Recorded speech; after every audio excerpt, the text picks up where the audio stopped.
Isaiah, you got it. You're doing the intro today. You're doing the welcome back. There's no will left after what we've been through this morning. Which, mind you, it's now been an hour. A little over an hour. Welcome back to Creepcast. There, did I do it right enough? That's fine. Today, we are going to be reading a story called "If You're Armed and at the Glenmont Metro, Please Shoot Me." Indicative of how I feel today for these recordings. Do you want to tell the audience what happened? I have no will. You're going to have to spill the beans, and I just need to emotionally chime in when I can. So we've been to 5 different stories. We've recorded 2 of them. We started to record dialogue for 2 of them. We started to record the first one, which is one you guys have recommended we read forever, and Hunter hated it. I have the recording that may eventually see the light of day. He immediately began to crash out. He got so upset. And he's like, we have to change stories. We have to go something else. So we find another story he likes, and we start reading it, but then the author of the story has posted like in giant letters across their Reddit, like, I will take you down if you read this story. Or like if you read this story without first getting permission. So we had to ask for permission, and now we're waiting to hear back on that. And then we looked at all these other stories, and they all had like individual problems. It's been over an hour. I've said this story twice now, or 3 or 4, 5, an infinite amount of times. Yeah. Yeah. We are in the end of the year of doing this show. We have some obligations we have to do as well, and also just want to make sure that you guys feel like you got enough content for the month as well. But I leave the country this week. Going to be gone on vacation going to Japan, and my soul is there already. I'm like, it's kind of like whenever you know something's coming up, you're kind of just checked out. That's how it feels. Now, here's the thing about the story we read earlier, and I don't want to say the name because I don't want to crash out again. I don't want to freak out. But we could revisit it in the future, and maybe I'll, better mindset or whatever. But it has been, I am here to make sure that we deliver a nice show, but my God, is it pulling teeth. So I'm here to be a good little boy during this recording, no matter what, to make sure that this gets fucking done and that we can end this year on a nice upbeat note. And I will say that If You're Armed at the Glenmont Metro, Please Shoot Me is a great title. And I'm pretty sure that we're going to do something similar we did for the Whistler, which is because this is a short this is pretty short. So I think we're going to try to read a couple by this author. And either a couple from this guy, but it also seems like there is, if we like this, there are 2 following like addendum parts to this story. So we could just read those 2. Yeah. So we could just pick and choose how we go about this. So the story is written by Reddit user Sarcassonomicon, I believe is how it's said. His name is Peter Frost David, and he has an interesting website called A New Kind of Monster. And across the entire website, it's like him theorizing like the best monsters that could be created for stories. He has like a store. He has different stories based on abominations, different realities and stuff like that. And it also seems that he has a series of books that you can get on Amazon. He has one called Second Death, Do Not Speak the Names of the Dead, which I think is part of a greater collection of what we're talking about today, like this story. And then he has 2 others called Kubai Nix and another one called Unescaped. And both of those, like one's called Unescaped, a medieval cybersecurity incident. So a bunch of interesting titles and stuff. Seems like a cool author. So check his work out. Yeah. Peter David Cross. It goes pretty hard. This is probably the last episode of the year for Creepcast. We might do a little... just another little piece of content that we've been wanting to try for a bit as well for this month. But if you guys can, to support the channel, since I've been a good little boy this year, I've even said that line 4 times now. Listen to this on Spotify. Listen to us on Spotify or Apple Podcasts and give us a rating there. It sincerely does help us. And when we do climb the podcast charts and stuff, it does help. And, just food for thought, if you want to give us any little cute Christmas gifts this year. Maybe just listen to this episode, so you don't have to see my face get beat red with rage. You know what? I'm mad. I'm so happy with my outfit. For audio listeners out there, I have orange sunglasses on, look like porno sunglasses, my porno mustache. I have a nice, beautiful Hooter shirt on. I was like, I woke up this morning a little tired, but I was like, I'm ready to get it. Like, today's going to be a good day. And immediately, it's so I've funny questioned. because he was so happy about his outfit in the first recording. So He happy. was like, I've got my fit on, I'm looking cool and stuff. Like, he was so upbeat, and now it's just like a child telling you he got like expelled from school today. Not like, even expelled from defeated. school. It's like I feel like the fat, ugly kid who doesn't get invited to his friend's birthday party, and everyone else is talking about the birthday party around me, and I feel like a fucking Neanderthal. That's what it feels like. That's how I feel right now sitting here. And this story, Isaiah, needs to reel me in. So I say, let's do it. Let's see if we can't turn the tides on today and get this recording going. All right, so let's go. We'd like to take a minute to thank today's sponsor, Rocket Money. I guarantee that you would be surprised by how much money you're spending on unneeded subscriptions. And with Christmas around the corner, it's time to be spreading holiday cheer instead of your wallet. Well, today's sponsor, Rocket Money, is here to help. Rocket Money is an easy-to-use app that helps you save more and manage your money better. I love using Rocket Money to help me set budgets. Trust me, I love spending my money on Sonic costumes and night vision goggles as much as the next guy. And like any good YouTuber, I am bad at budgeting and make someone else do it for me. That's because with Rocket Money, you can create a customized budget in just seconds. It even lets you break your spending down into categories so you can visualize where you might be spending too much or where you can afford more. Rocket Money also helps to automate your savings. It automatically analyzes your accounts to determine the optimal time to save so you can reach your goals faster.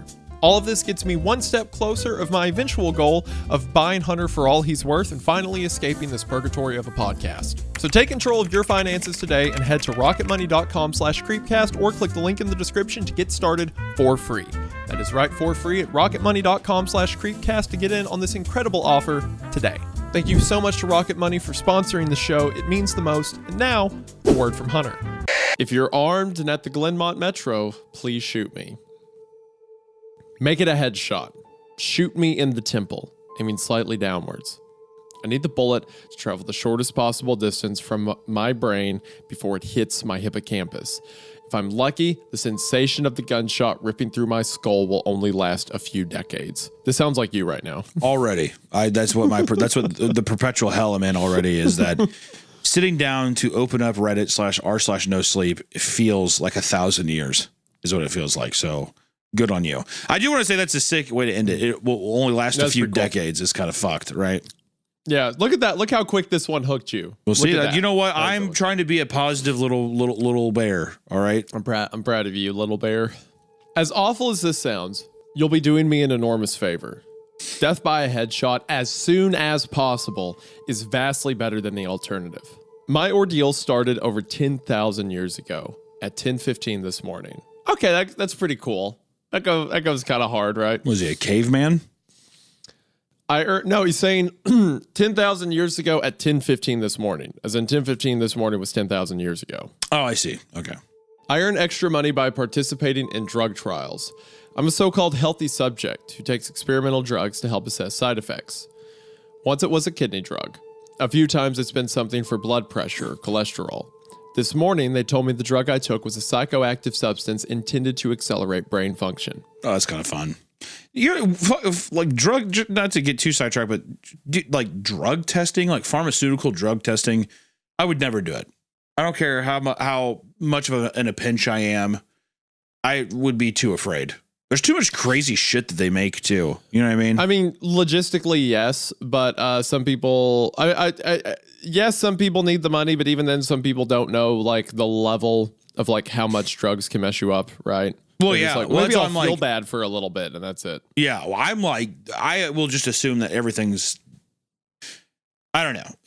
There's nothing where they're just like, well, it's just this is just a vitamin or what. I wouldn't trust it with any fiber of my being. Absolutely not. Yeah. Also, here's another thing. I would gladly shoot somebody in the head if they were saying yes. Like, please do. I knew you were gonna go. Would you not? Somewhere with that in a second. if someone asked me to shoot them in the head? Yeah, if somebody was just like, "Hey, by the way, meet me at the mall tomorrow." Let's set it up. Let's meet me at the mall tomorrow. I want you to just go there. Everyone else knows you're not going to get arrested. That's just the most convenient place for me to be. I want you to put it in the back of my temple, point it down slightly, and shoot it into my brain. And the guy should be doing me a big favor. Thanks, buddy. You want to get arrested? Clean conscious. Would you do it? I don't think that makes it legal. I think you're still wanted for murder if you do that. Let's just say in this world it is. No, I would not kill someone because they wanted me to.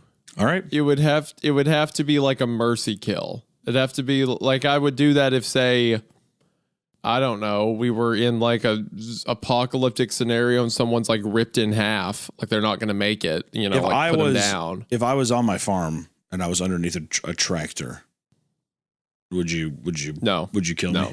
No, absolutely. What do you mean? If you were on your farm, you're underneath a tractor, I'm calling an ambulance. There's no time, Isaiah. Just grab the gun out of my tractor. That's not how that works. Isaiah, I've been paid. It is 2024. We have there's hospitals you can go to. I'm not gonna make it.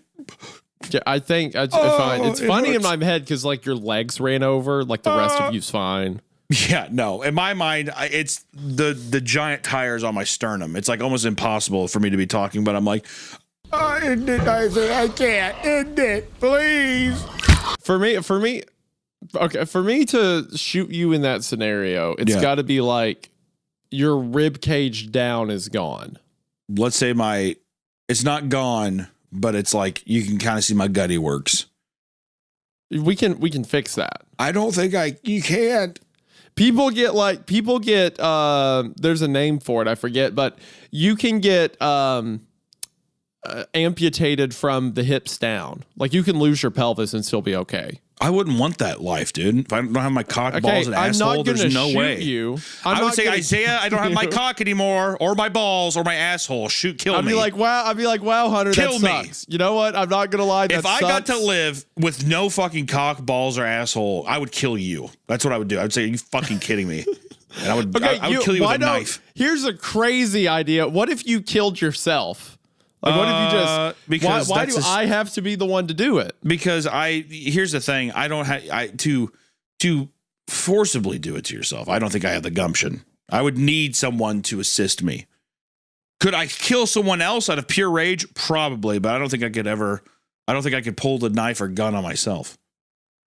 So you're saying you'd have no problem killing me? I think if you left me in a state where my cock and balls and asshole are squashed like a bug. Why do you need the asshole? Why is that a requirement? I'm sorry. Do you not like a nice morning shit?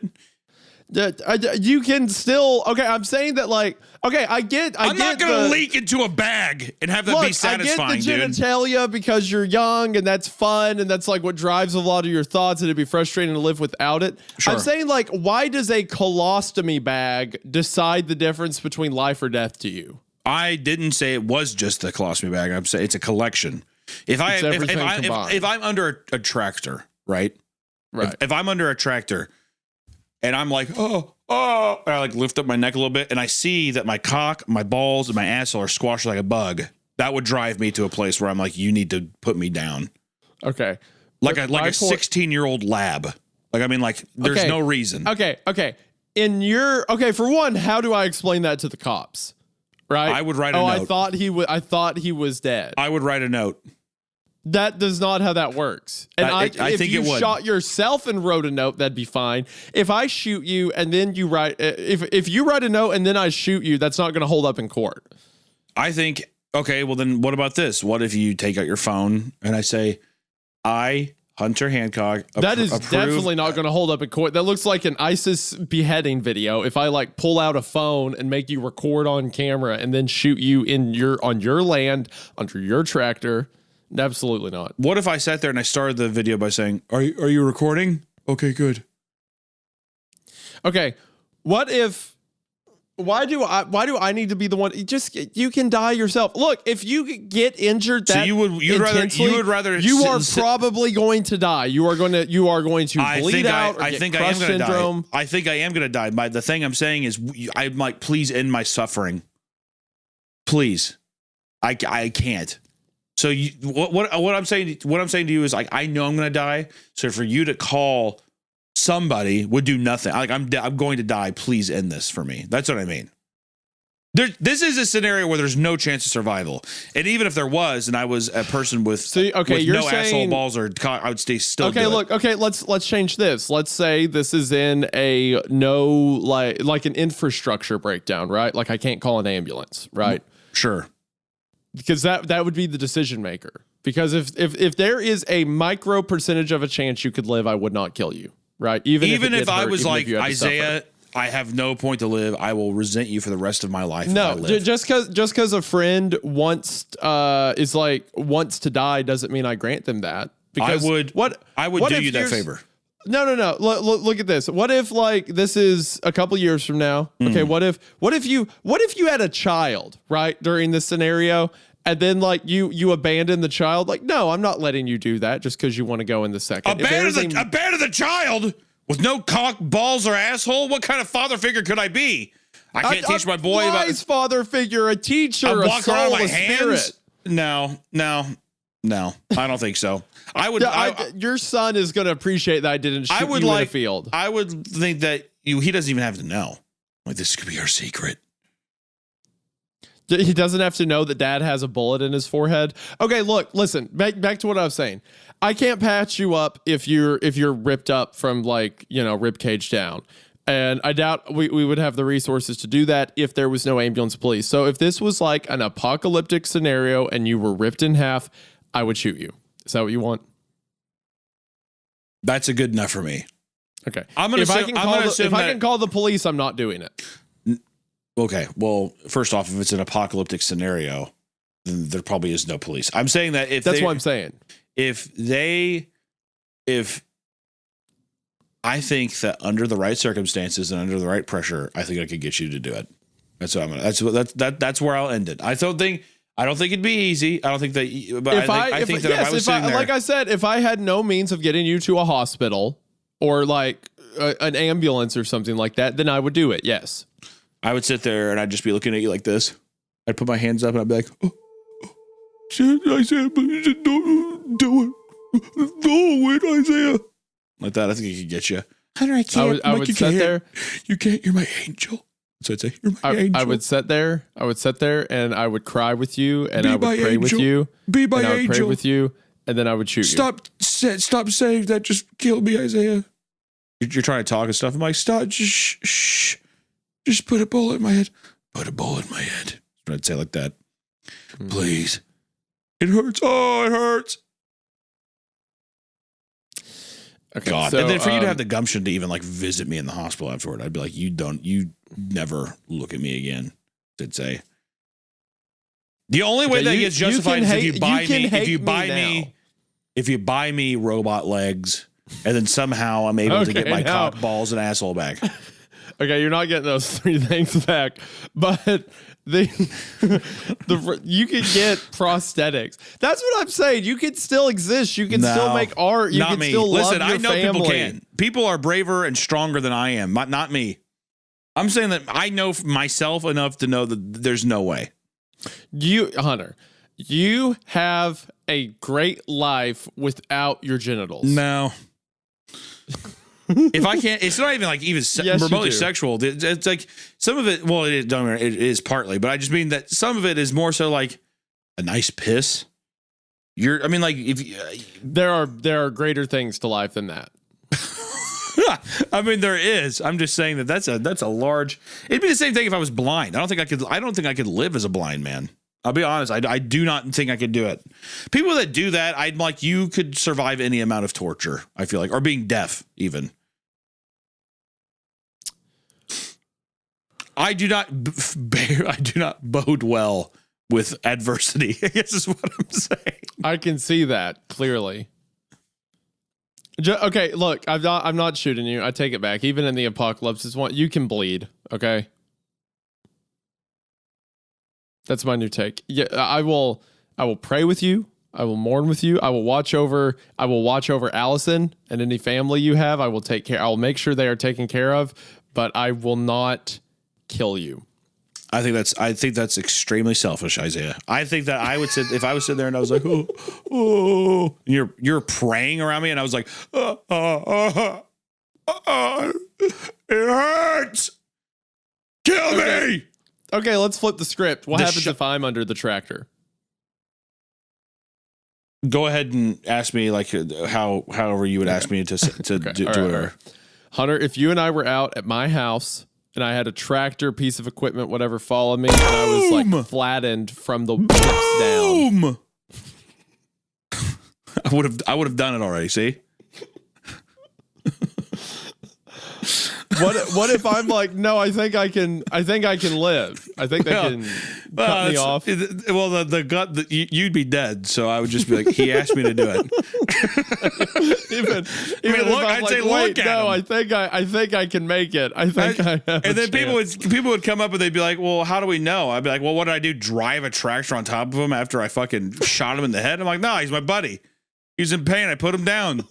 There's no life to live. Look at his asshole. Like then the camera would like people would look over, and then people would look over. They'd see your asshole prolapsed out, squashed like a bug, and I'm like, what kind of life is that? He doesn't want to live like that. Okay, and then you know how you're like, I would make sure your family's taken care of.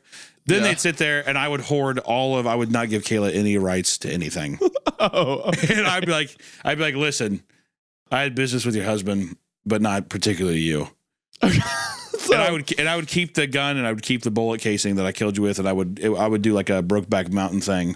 And then the Brokeback Mountain, when he like has the shirt of the guy that he loved, I'd look at it and I would like, I'd be like, Isaiah, you son of a bitch, like that. So you would kill me and leave Kayla to rot. You would leave my family to just fend for themselves. Yeah, well, I mean, it's a traumatic thing. I'm not thinking clearly. Okay. Yeah, clearly. So, okay, hey, let me put it this way, Hunter. Yeah. I can still do this podcast if I lose my waist down. Right. So, if you shoot me underneath that tractor, your paycheck here is gone. That's true. I would not continue, and I want to put this on record now. I would not continue the show if you were gone. So, in that case, would you think twice before shooting me? No, I mean, I'd figure it. Oh, I'm thinking selflessly, Isaiah. I'm not thinking about the business. I'm thinking about my friend's suffering. Because you're such a good friend. Okay. Well, I'd like to think so. Okay. All right. Can I read I forgot that we're even now? reading a story. Yeah. I forgot. Yeah. Well, I'm glad to know. See, I think people are going to want to know that, Okay. I think it's going to help it emotionally tie in with whatever happens in this story. That's what I got to say. None of the drugs I tested so far have ever done anything for me in the recreational sense. In other words, none of the drugs I've tested have given me a killer buzz or mellowed me out or anything. Maybe I've always ended up the placebo group, but nothing I've tested had affected me at all. Today's drug was different. This shit worked. They gave me a pill at 10:15 and told me to hang out in the waiting room until they called me back for some tests. Only about 30 minutes, the research assistant told me. I flopped onto the waiting room couch and read a few articles from a copy of Psychology Today that was sitting on the coffee table. Then it called me back when I finished the Psychology Today, so I picked up a U.S. News and read it cover to cover. Then I read an old Scientific American. What was taking them so damn long? I sluggishly turned my head to look at the wall clock. It was only 10:23 a.m. I had read all 3 magazines in 8 minutes. I remember thinking this was going to be a long day, and I was right. The waiting room had a little bookshelf with some used hardcovers on it. When I stood up to walk to the bookshelf, it felt like my legs barely worked. It's not that they were weak, they were just slow. It took a full minute just to stand up off the couch, and another minute to take 2 steps to the bookcase. I scanned the old books on the shelf and picked out a copy of Moby Dick. My arms had the same problems as my legs. Just reaching 1 foot in front of me to grab the book took a long time. I actually got bored just waiting for my hand to reach the spine of the book. I slogged back to the couch and collapsed onto it in a slow motion fall that reminded me of the low gravity hops of astronauts on the moon. I opened Moby Dick slowly and began reading. I started with "Call me Ishmael" and got as far as Ahab throwing his pipe into the sea, which was all the way to the freaking chapter 30 before they called me back. How are you feeling? The research assistant asked me. I feel slow. Actually, it's the other way around. Everything seems slow because you're fast. But my legs, my arms, they're moving in slow motion. Your body seems like it's moving slowly because your brain is fast. Your brain is running 10 or 20 times faster than normal. You are thinking and perceiving reality at an accelerated pace. But your body is still constrained by the laws of biomechanics. Frankly, you're moving much faster than a normal person. But your brain is running so much faster right now that even your fast walk seems very slow to you. That just freaked me out. That'd be fucked. Can you imagine that? Yeah, especially because it's a drug, so you're like, well, I guess I have to live with this now. You know? Yeah, I have. This is my reality for a bit. Even the idea, though, of like that much time passing, it's weird. It's kind of like it seems like a monkey paw kind of operation, doesn't it? Like I wish I had more time, and then I wish I had reality. More hours in the day, and it's like, womp womp. Yeah, exactly. I thought about my slow motion flop onto the waiting room couch. Even if my muscles had slowed down, my body would still react to gravity the same way. But in the waiting room, I even fell in slow motion. Slow muscles couldn't explain why gravity seemed weaker. My brain was going at warp 10. That's how I managed to read 3 magazines and the first 30 chapters of Moby Dick in 15 minutes. They ran a series of tests on me. The physical tests were fun. They made me juggle 3 balls, then 4, then 6. I had no problem keeping 6 balls in the air because they seemed to be moving so slowly. It was boring, frankly, waiting for each ball to move through its arc so I could catch it with my slow motion hands and toss it back into the air. They threw Cheerios in the air and I caught them with chopsticks. They dropped a handful of coins and I counted the total value before they hit the ground. It's kind of interesting, the fatigue as well makes it seem like because he's moving so fast and probably like going around that his muscles are actually still becoming physically exhausted, you know? Yeah, because he's moving so quickly. This also seems like a kind of an interesting take on like the horrors of like getting super intelligence or something. Mm-hmm. You know, like, oh, you becoming super strong and having that much access to your brain's functionality would actually just like be torture. I feel like it would be like, if you were stuck in it, you would become like a great mind. Sure, you could process a lot of information, but it's like you're in a purgatory. Well, that's the thing is that you would never even be able to enjoy the like advancements of what you're doing. So it's like everybody else is probably impressed with what you're doing, but everything is so nonchalant and non-fun and like, so nonchalant, it's just not exciting in the least. Like it would just be such a miserable existence. Yeah. I think it's an interesting, I think you could do a lot of good for like humanity, the world, so to speak, but it's certainly a martyr position. You would suffer. Yeah. The cognitive tests were less fun, very illuminating. Finish a 50-word word search, 3 seconds. Solve an intricate maze drawn onto a poster-sized paper, 2 seconds. View a slideshow projected at 10 images per second and answer detailed questions about what I saw, 95% correct. They told me I measured over 250 on the Knopf scale. Apparently, that's deep into the superhuman range of thinking speeds. Then they sent me home. It'll wear off in a few hours, which will seem like days to you. Try to use the residual effects to get some work done. Catch up on work emails while you're still in high speed mode. The ride home was horrible. It was only 3 metro stops, and in real world time, it took about 35 minutes. But in my drug-accelerated hypertime, it felt like days. Ugh. Days. Just walking out of the medical research suite to the elevator seemed like it took an hour. I sprinted out of the office, willing my legs to push me faster, but the laws of biomechanics held me prisoner. As accelerated as my brain was, I couldn't do anything to make my legs work faster. The huge disconnect between my body and mind made it extremely difficult to judge how and when to slow down, turn, or rotate my body. I'd basically turned into giant slow-motion spaz. I misjudged my speed and rammed into the wall by the elevator button at a pretty good speed. Even though I could see the wall coming at me, I couldn't make my finger outstretched to hit the elevator button, move away fast enough, and I jammed it against the wall. Hard. The pain was intense. If my brain had been running at regular speed, it probably only would have hurt for 30 seconds or so.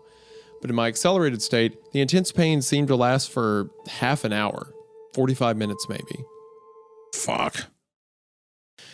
Oh, every feeling is like super intense. Well, yeah. Can you imagine like breaking a leg in this state yeah, how or something? much that would hurt. Well, also being able to hyperfixate, because I'm guessing his brain is able to hyperfixate on like all of the neurons activating and like all of the pain receptors activating and stuff, to where you'd almost feel like you'd be able to like feel and like understand like every crunch and like crack of your bone until it fully snaps. But it's this excruciating process that's almost an hour long to sit in that painful thing for 45 minutes. Holy fuck. And it's just like the pain is only elevating for that time too. Like, yeah, I'd wonder if the effects will get worse as time goes on. That's kind of what I suspect. but what's weird, did the doctor say any, he didn't say how long it would last, right? He said it'll last a few hours. Be sure to do your work emails. That's right. Yeah. Have fun doing your work emails. And it's like, yeah, you just sent me into hell, dude. Thanks. Thanks, bud. Appreciate it. The elevator ride was horrible. Felt like I spent 4 or 5 hours just descending 7 floors, with nothing to look at but the interior of the elevator car. I sprinted to the metro station. I have to admit, this part was almost fun. Even though my body moved at what seemed to me super slow speed, I could still carefully choose how and where to place my feet, swing my arms, and turn my torso. It only took a block or two to getting used to having a brain that ran 24 times faster than my body. Then I basically sprint danced the rest of the way, twisting and juking people on the sidewalk and dodging moving cars with inches, aka minutes, of clearance. I spent an hour in my time frame descending into the subway and running to the platform. Endless tedium waiting the 6 minutes for the Red Line train to arrive. Although there was no more to look at in the metro platform than inside the elevator, it was still intensely boring. Should have stolen that copy of Moby Dick. The Red Line train roared into the station in slow motion. The normally high-pitched squeal of its brakes was frequency shifted by my high-speed mind to a long, low tone, like a monotone tuba solo. It wasn't just the squealing subway train that was 3 octaves lower than normal. All sound was slowed to the point of near inaudibility. Voices were gone, shifted below the threshold frequency of my hearing. I did manage to hear a screaming baby on my subway car, her shrieks slowed to sound like whale songs. Sharp sounds like a car horn and trucks bouncing over potholes were low, muddied roars like distant thunder. Back at the research offices, I could still hear and communicate with the research staff, but now verbal communication with anyone would be impossible. The effects of the drug were still intensifying. I spent what seemed like days on that Red Line train. Days. Listening to the whale song of the screaming baby and the tuba solo of the brakes. Where ordinary voices were frequency shifted out of my audio range, smells didn't seem to be affected. I never became nose blind to the body odor, the stench of the train's brakes, the melange of farts and other smells wafting through the metro car. Let me ask, so is he perceiving all these things too? Like when he's looking at other people and they look like they're in slow motion? Yes. Yeah, Okay. Everything seems Just making slow sure to him. I'm trying to make sure I have I'm trying to get it visualized in my head. Yeah, the world's moving incredibly slow compared to him. Right. Even he feels like he's moving slow too. It's Yeah, just his body it's just the but his perception mind in his is brain. processing it, Okay. yeah. Right. I finally got back to my apartment. Sprinting through my open door and into the front half at full speed was like a slow, relaxing drift down a lazy river. I was relieved to be home. At least I had stuff I could do there. Picked up the book I was reading, 100 Years of Solitude, and finished it. Despite turning the pages so quickly that I tore many of them, it seemed like most of the time I spent finishing the book was spent on page turning and not actually reading. 3 minutes had passed since I got home. I tried to surf the internet. My God, it takes a long time for computers to boot these days, but it was too frustratingly slow. Hours, seemingly, to load each new page and a fraction of a second to read it. 100 articles in my newsfeed read and just 3 more minutes done. So definitely time is slowing down even more. As it goes on, yeah, it's getting worse. I mean, like the thing of like an instantaneous thing, like a page on a browser opening up is taking hours now. Like that's fucking crazy. And then he says, I dipped into my pile of yet to be read books and finished 2 more. 4 more minutes had passed. R.I.P. I decided to try to sleep off the remaining effects of the drug. Unfortunately, whatever part of my mind is responsible for perception, the part that's been accelerated to hyperspeeds by the drug isn't the same as the part that governs sleep. Despite being awake for what I perceived as days, my physical brain still thought it was 1:25 p.m. It was not ready for sleep. Nevertheless, I tried to sleep. Walked to my bedroom, slow 45-minute drift through my apartment, flung myself into bed, lazily falling like a feather onto the mattress. I closed my eyes and lay there for hours and hours, 10 minutes of reality time, before giving up. Sleep would not come. I was facing what was going to feel like days or maybe even weeks of being trapped in a slow-motion prison. So I took an Ambien. Oh, God. That's not good. Taking another drug on top of that? That sounds like a horrible idea. Wouldn't you take Coke instead? I'm sure he doesn't have access to Coke, but wouldn't you want something that's like... Well, you would want something that's not a downer. Yeah, exactly. You'd want an upper. Something that's going to, like, I guess, perk you up. But I guess the idea is that he's like, well, I'm just going to try to sleep through this. But even then, I would almost assume that by sleeping, I would sleep for half a second and my body would be fully rested. Like, it'd be impossible to sleep. Yeah. Yeah, I don't think he's going to be able to sleep through it. I'd be afraid to dream on this drug. Yeah. That sounds even worse. The sensation of the pill and the splash of water I used to swallow it slide in my throat was sickening. A lump that blocked my breathing, moving like a slug down my esophagus. I read a book. 10 minutes had passed. I read another. 18 minutes since I took the Ambien. I threw the book across the room in disgust at my situation. The book slowly pureed and spun through the air like a leaf blowing in a breeze. It hit the wall with a long, faint rumble, the only sound I had heard for what seemed like hours. Then drifted to the floor like a flip-flop sinking in a swimming pool. The force of gravity hadn't changed since I took the pill. The laws of physics were the same. It was just my perception of time that has gone wackadoo. This meant I could use the speed things seemed to fall as a way of judging the effects of the drug. Based on how long it took the book to drift to the floor, I estimated the effects of the drug were still intensifying. I read a magazine, I turned on the television. I clearly saw each frame of video like I was watching a slideshow. Frustrated, I turned the television off. I read some more. The first 2 books of Churchill's A History of the English-Speaking Peoples. Not exactly a light read. Frankly, I hated it. But given the hours of tedium it would take to get another book off my bookshelf, just sitting on the couch and reading Churchill was better. Or at least less worse.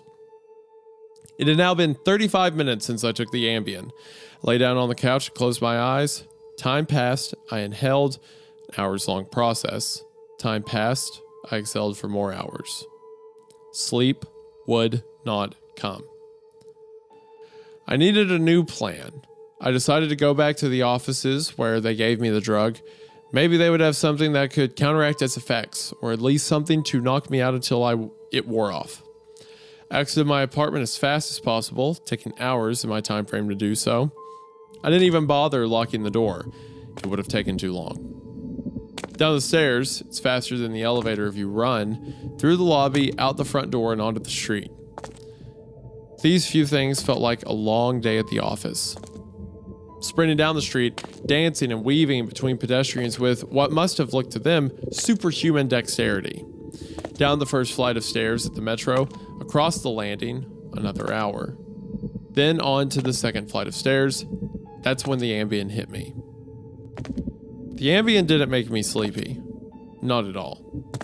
Instead, it must have had a severe cross-reaction with the experimental drug I took this morning. I was bouncing down the second flight of stairs, moving in slow motion, but still making perceptible progress. Then, wham, everything stopped.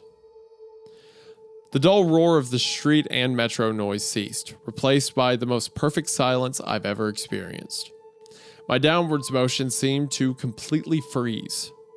Before the ambient kicked in, my perception of time was maybe a few hundred times slower than real time. After the ambient took effect, time moved thousands of times slower. Oh, God. Every second seemed like days to me. Even just moving my eyes to focus on a new point was like an impossibly slow scroll across my visual field. Over the course of the afternoon, I learned how to walk, run, and jump when my mind ran hundreds of times faster than my body. With another 4 or 5 orders of magnitude of slow down caused by the Ambien, body control was almost impossible. I fell on the stairs. Even though I was all but frozen in mid-step, controlling my muscles was impossible. I commanded my foot forwards for hours, then backwards for hours more when it seemed like I would miss the next step. Hours attempting to adjust the angle of my ankle, then readjusting when it felt wrong. Despite these efforts, I rolled my ankle on the next step. The pain wasn't at all mitigated by the slowness. Hours of increasing strain on my bent ankle. The nerve signals that send pain into the brain must work differently than the nerves in my ear. Sonic energy was spread out over time, diluted until it was imperceptible. Pain flowed into my brain undiluted by the change in my perception of time. Hours and hours of increasing weight on my turned ankle turned into hours of increasing pain upon increasing pain. I pitched forwards, my high-speed mind completely unable to control my low-speed body. I drifted downwards for days, managing to rotate my torso enough to keep my head from impacting the ground first. I eventually landed on my right shoulder. At first, the impact wasn't even noticeable. Then I felt a slight pressure in my shoulder as it came in contact with the ground. The pressure grew, bringing increasing pain for hour upon hour. My shoulder finally gave out, popping out of its socket with an endless, sickening tug. Ugh. Yeah, so that's the kind of thing I was talking about with that bone, like breaking bone, like being able to feel your shoulder pop out of its socket would be so brutal. For that, like that long, my God. Every detail of it, can't stop it. I came to a stop days later, crumpled onto the ground, staring at the ceiling. The pain in my shoulder still screaming with the intensity of a fresh, violent injury. I had plenty of time to think during that fall. If every second seemed like days to me, then each minute of real-world time felt like years. Even if the drug cleared out of my system in the next 2 or 3 hours, this nightmare would seem to last centuries. By the time I hit the ground, I had a plan. I would somehow get to the platform and throw myself in front of a train. I twisted onto my hands and knees, days of my dislocated shoulder crying for relief. I misjudged my rotation and rolled onto my back. I tried again, collapsing onto my face as I tried to figure out how to control a body that moved slower than grass grew. Weeks of effort were finally rewarded with success. I stabilized on my hands and knees. If just getting on all fours was this difficult, I figured that walking or running was completely out of the question. So I crawled. I crawled through the metro tunnel. The dumb looks on the faces in the crowd lingered on me for weeks. I crawled under the turnstile and onto the escalator. I just want to say really quick, the escalation of time is very seamless. Like I really enjoy how it hasn't been this thing of like all of a sudden weeks pass. It's just kind of like even his perception of how he's telling it. It's just kind of the way it is. Their eyes fixed on me for weeks. Yeah, for weeks. Like that. There was no real build up. Like at the beginning when it was like, it's kind of interesting because I wonder how intentional this is, not to harp on it too long, but at the beginning, the guy had more time to kind of articulate his, like the time passage of, yeah, I mean, this only 4 minutes had passed and I had been reading for 30 minutes or, you know, that kind of thing. Now, something that's as brief as him being like, I was finally able to get onto my hands and knees. It took weeks. Like even that has sped up in a way, you know, like it's taking longer and longer, like the lapses of times of him even describing something to us that seems so short are now like become like the bridge is becoming wider and wider basically, or longer. It's becoming more direct, more rancid basically. More direct, but it's happening in a longer sense of time. Like the information we're given is shorter, but it's perceptually longer to him. Yeah. The escalator spilled the rush hour crowd onto the platform at the same speed a glacier spills ice into the sea. I looked out over the crowded platform during my interminable downward ride. The train status sign said the next train would arrive in 20 minutes. 20 minutes was like a year to me. I'd have to spend a year on the metro platform waiting to die. Oh, God. I crawled off the escalator, enduring days of stupid expressions on the commuters' faces. I crawled a few feet to a concrete bench and curled up next to it, trying to find a position to lessen the pain in my shoulder. Then my problem with time got worse. Impossibly worse. God, how? Can you imagine watching people look at you for a year? It's only and they're all just frozen in place. Yeah, people are just like awkwardly looking at you for an entire year. My God.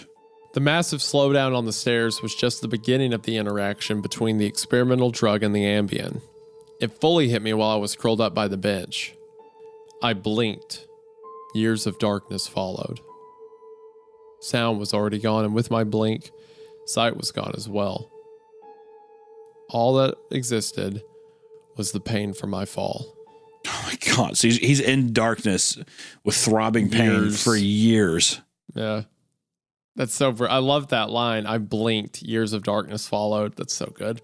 My hyper-accelerated mind wasted no time compensating for the lack of sensory input. Voices spoke to me. They sung to me in languages that never existed.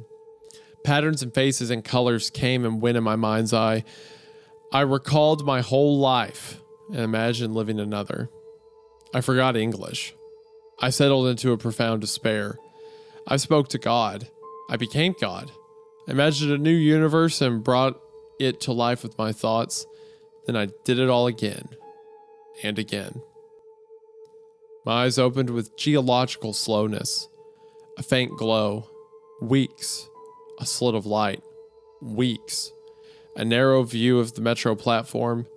Ankles of the commuters near me and an advertisement on the opposite wall. I extracted my phone from my pocket. Project that spanned decades. How can I even explain the boredom? The pain in my shoulder is nothing compared to the boredom.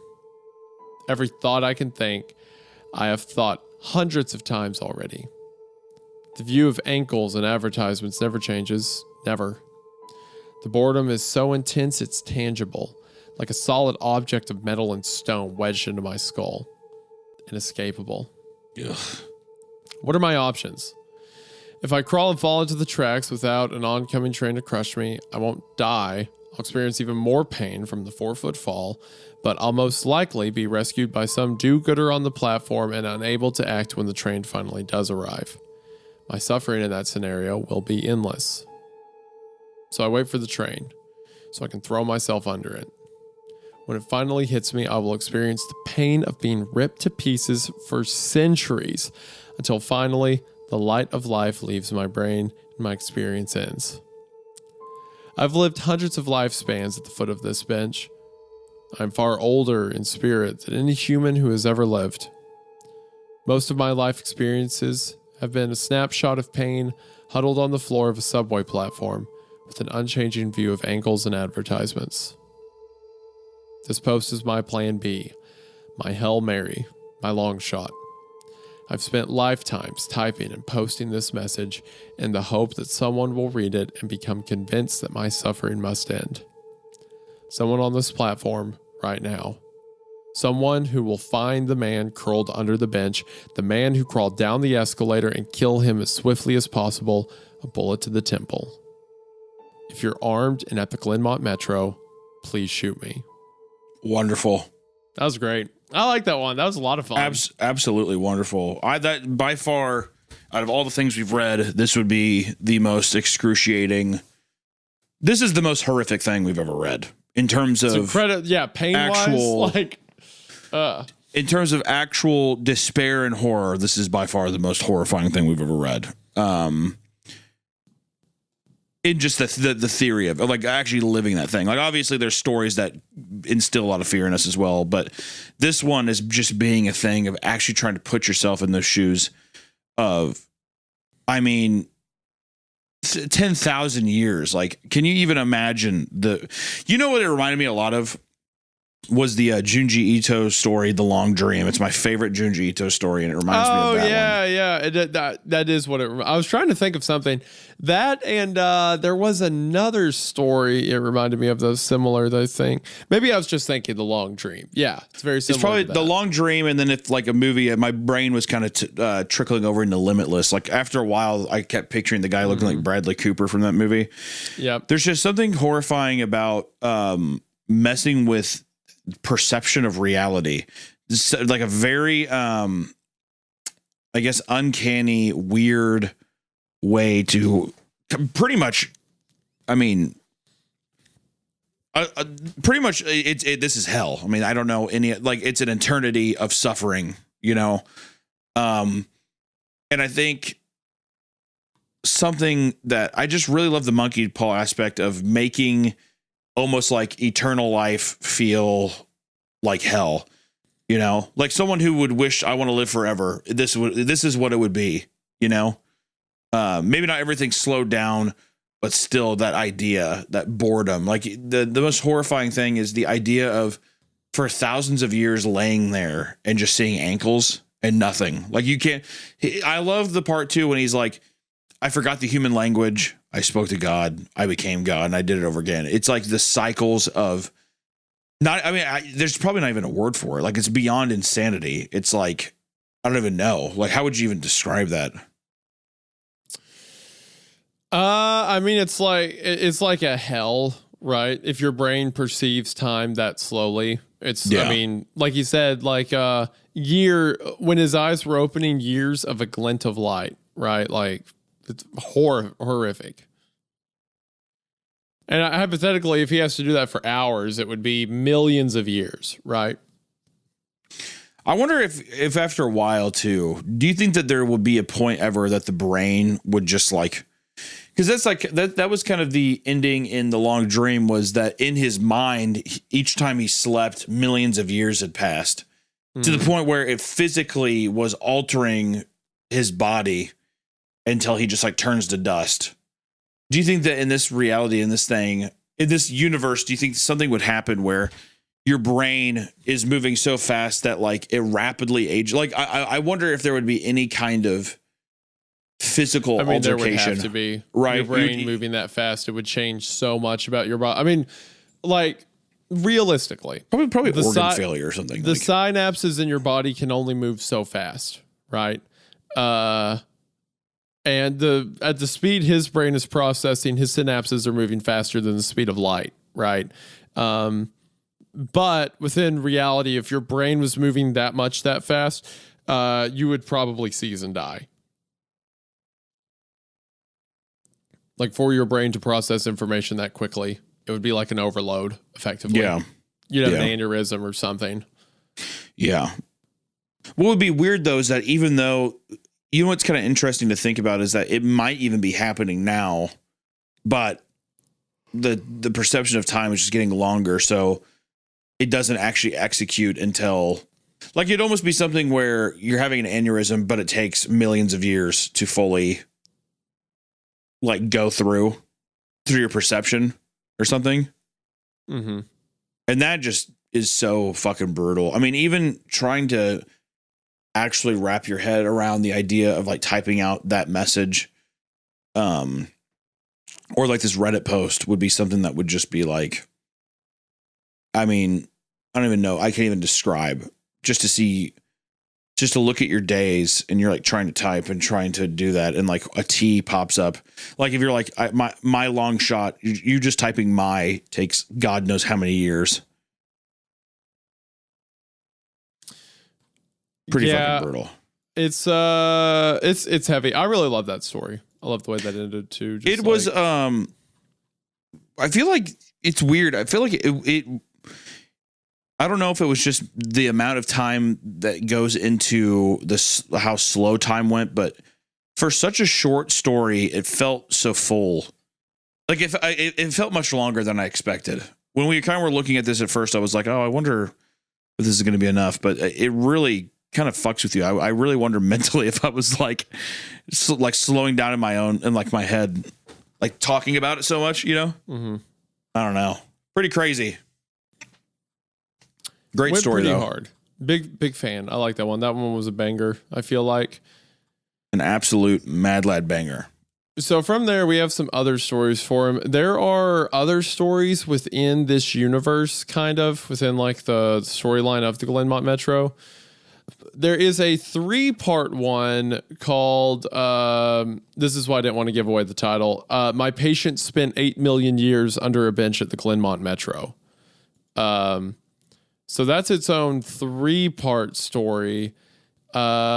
We may not want to read that one, or at least give it a while, just because it feels like my prediction is it probably gives too much. Yeah, I would like to enjoy explanation. this story. I think just for like let it sink and let me like live with it for a bit.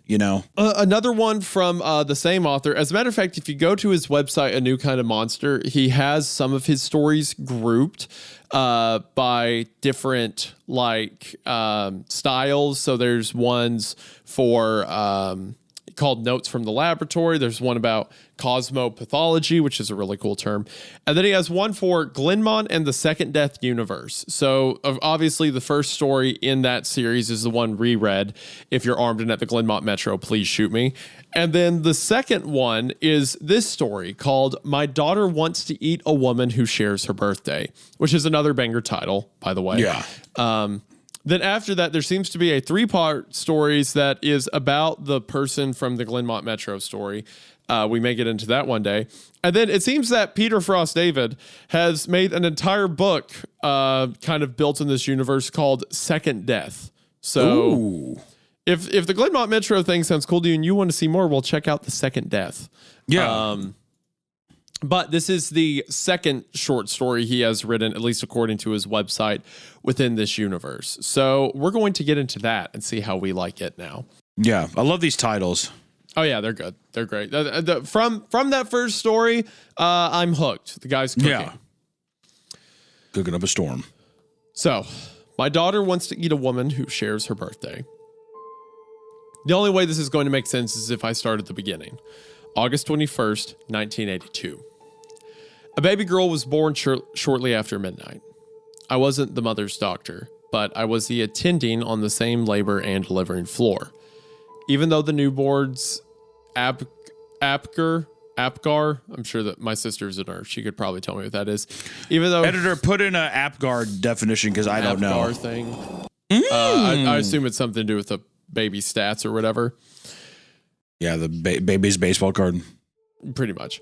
She was clearly in great distress. The on-call pediatrician raced the child to the NICU. 20 minutes later, I was called to consult. You want me to check on the mother? I'm an obstetrician. I care for pregnant women and deliver their babies. Once they're born, the infants become pediatric patients. Why was I being called into the neonatal unit? No, Dr. Kaizen, it's the child. Please, come to the NICU. I heard panic creeping into my colleague's voice. The baby lay in a NICU incubator, screaming. The nursing staff stood at a distance. None of them were looking at the child. They stared at the floor or the far wall or at me. They were experienced neonatal ICU nurses. They had dealt with every horrible condition that could possibly result from birth, but whatever was in the incubator had rattled them. How is this an obstetrics case? The pediatrician gestured to the incubator. Please examine the patient, Dr. Kaizen, and tell me what you think. The baby girl looked like a healthy birth weight baby, 8 pounds or so, but her abdomen was terribly distended. She certainly had a good reason for screaming. I gently palpated the girl's bulging belly, expecting to feel signs of fluid or gas. I didn't. Instead, I felt an enlarged uterus. The fundus was near the infant's sternum. I gently squeezed the sides of the child's belly, feeling with my fingertips a miniature version of what I feel with my whole hands in adult patients. I placed my palm on her tiny belly. There was an almost imperceptible flutter. Something gently pushed against my hand. So is this saying that the baby is pregnant, pretty much is what they're saying? The baby's like a little Russian nesting doll or something. Yeah, there's a baby inside the baby. I turned to the NICU staff. Their eyes were locked on me, hands holding their mouths or touching their foreheads. I said, "This infant is pregnant, and she's in labor." Oh my God. Gross. Good fucking Lord. Oh man, disgusting. I did my best to remain calm, but I heard my voice crack as I spoke. Something was inside this newborn. Something had grown inside her as she developed in the womb, and it wanted to get out. I have as much experience as the NICU nurses with the terrible effects of abnormal pregnancies. No matter what condition my patients and their fetuses had suffered from, I never felt what I felt in that moment. Fear. Fear of what was inside of this baby. I delivered the infant's baby by cesarean section. The operation, normally performed on an adult to deliver a normal-sized child, was difficult and time-consuming due to the mother being an infant herself. When I was done, I felt the infant's own baby in my hand. A tiny, 2-inch long, but fully developed and very much alive baby girl. My fear dissipated and was replaced with a more ordinary sense of concern. This impossible little baby who only 2 hours earlier filled me with fear was, in the end, still a baby. She needed to be cared for. Premature babies, children born months too soon, require extreme interventions to keep them alive. Lungs, for example, require nearly 9 months to mature. Premature babies, as small as the child I delivered, always require breathing support. But this baby had no breathing problems. Her color was good. She cried normally. Her lungs had the full 9 months of development. Somehow this child had been conceived at nearly the same time as her mother and gestated for 9 months inside her simultaneously gestating parent. This, of course, is impossible. "How did you get here?" I asked her after I gently laid her in her own NICU incubator. "Don't answer that. I think I'll be better off if I don't know." What an interesting, This is an interesting, body horror setup. Yeah, it's weird. But the idea of like a baby that's like a Russian nesting doll, pretty much, where it's like there's no rhyme or reason, almost like, what is it? Divine. What is it called when it's Immaculate conception? Yeah, almost like an immaculate conception thing, like a really fucked version of that. Yeah, it's pretty messed up.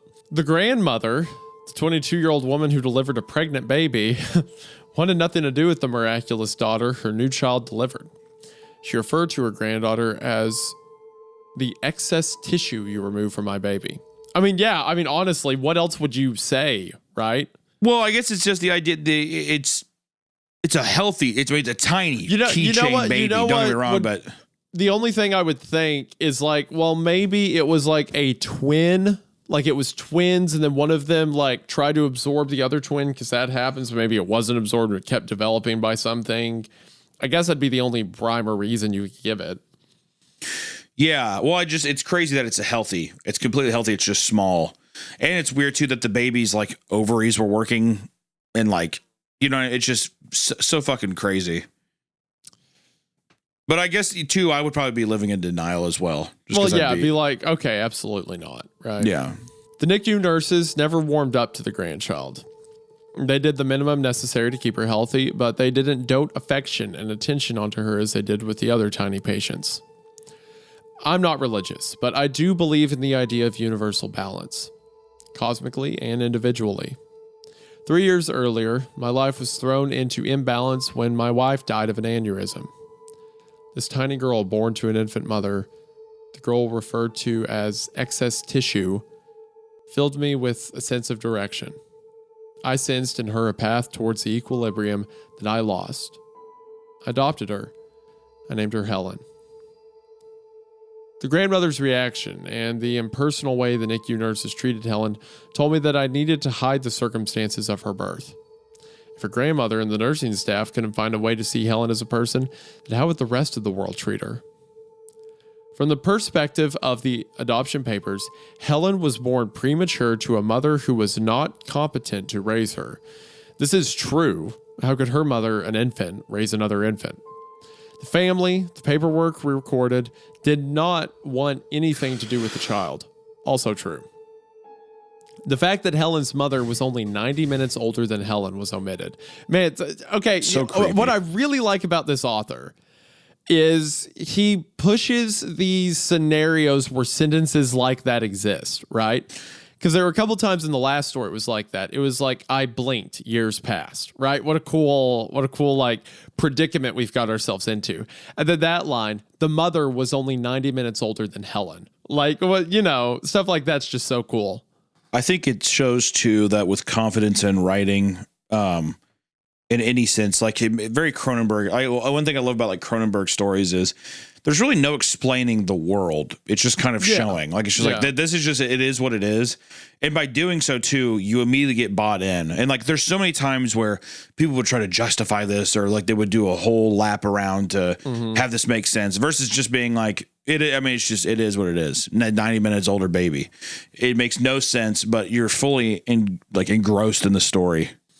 Yeah, it's like it doesn't matter how we got here. We're here now. What do we do with it? Yeah, this is the reality you're in.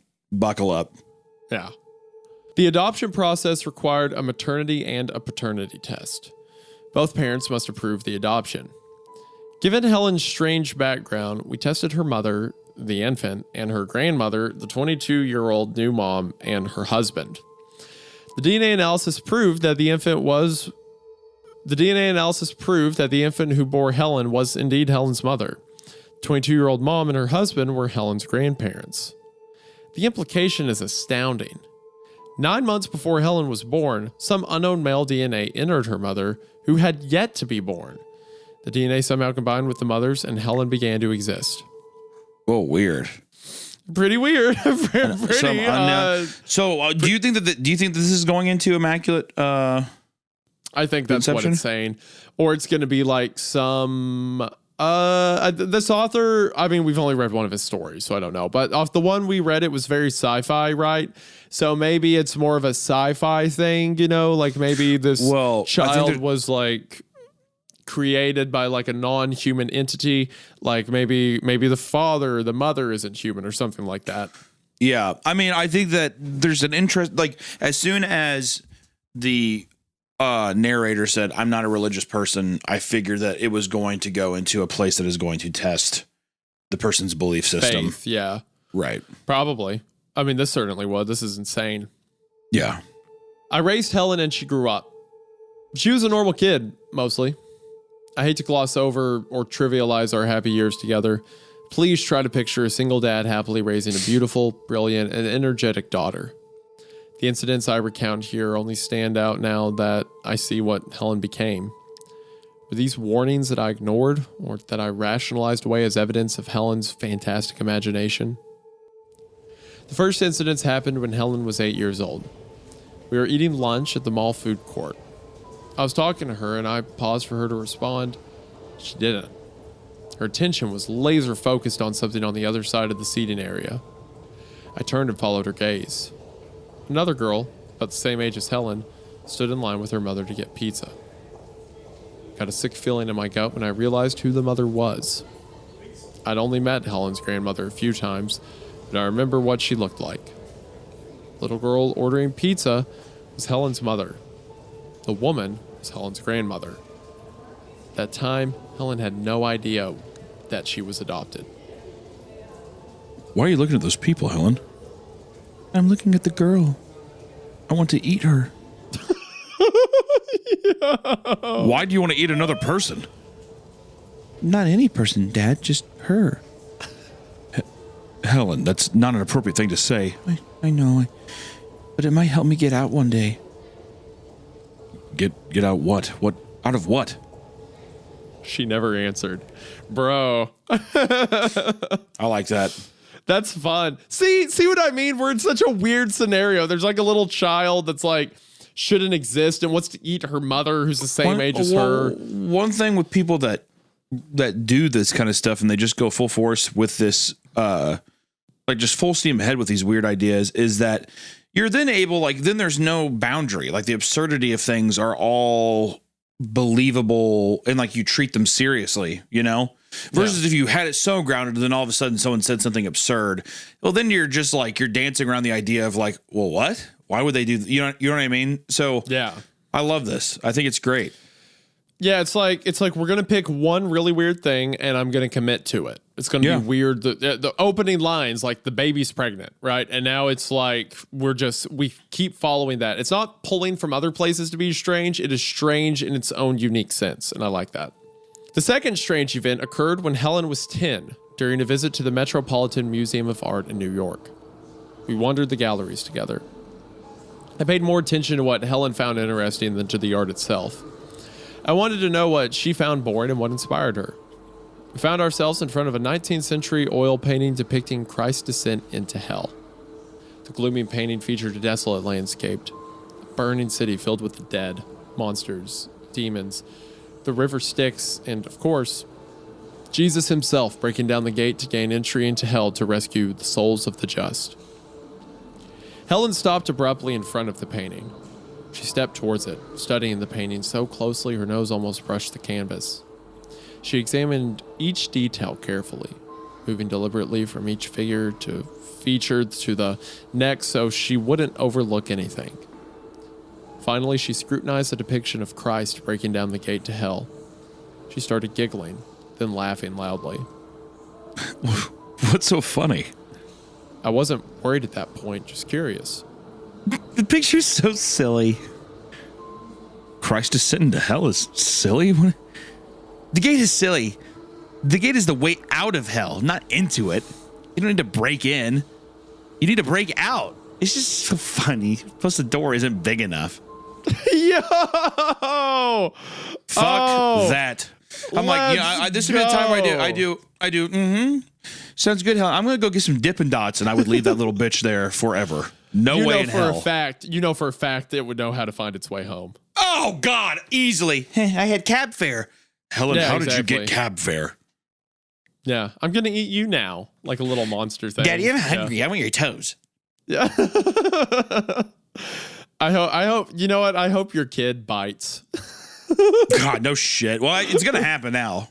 That would fit. That would be so fitting if you had a biter. Oh, man. Dude, that is so... well, that's not what the gate to hell looks like. Oh, it's great. Now I was worried. The image of Helen's mother screaming in the NICU incubator with Helen squirming inside of her flashed into my mind's eye. The fear that I experienced when I felt Helen kicking in her mother's miniature womb flooded me. Helen, what are you talking about? When I go to hell, I'm going to eat my way out through my bloodline. Good fucking God! My word! Helen, why do you think you're going to hell? That's a very sad thing for a little girl to believe. It's just something I know. I remember it, even though it hasn't happened yet. Oh, wow. Oh, that let's is go. So sick. Let's go. That is so fucking sick. I love it. Oh, my gosh. That's so cool. I think the dad's just like looking at her. Even though it hasn't happened yet. The dad like looking at her kind of like a little confused, but like almost emotionless. And he's like, This is, and also thank God it didn't go a weird route, right? Like with like the pregnant child or whatever. It's like her soul was taken from hell and just thrown somewhere to be reborn. Dude, you know what? I would be so pissed if I was that dad where I'm like, I took home the fucking keychain baby and everyone was giving me odd looks and I thought I was being a good guy. Turns out that they were like fully right to be so suspicious and weirded out. Turns out they were completely right. Turns out I'm the one who didn't recognize the demon. I'm apparently the fucking asshole here. Cool. Yeah, well, I guess I'm the bad guy. Man. Gosh, that's so cool. Then she skipped away to the next gallery of paintings. See, here's the thing. People always they try to be absurdist and they'll recreate it and it always comes out as nonsensical, right? It's always like, oh, well, everything's just random. And it's like, no, this isn't random. Sure, it's an absurdist concept, but it has a track of logic that it's sticking with, at least so far, right?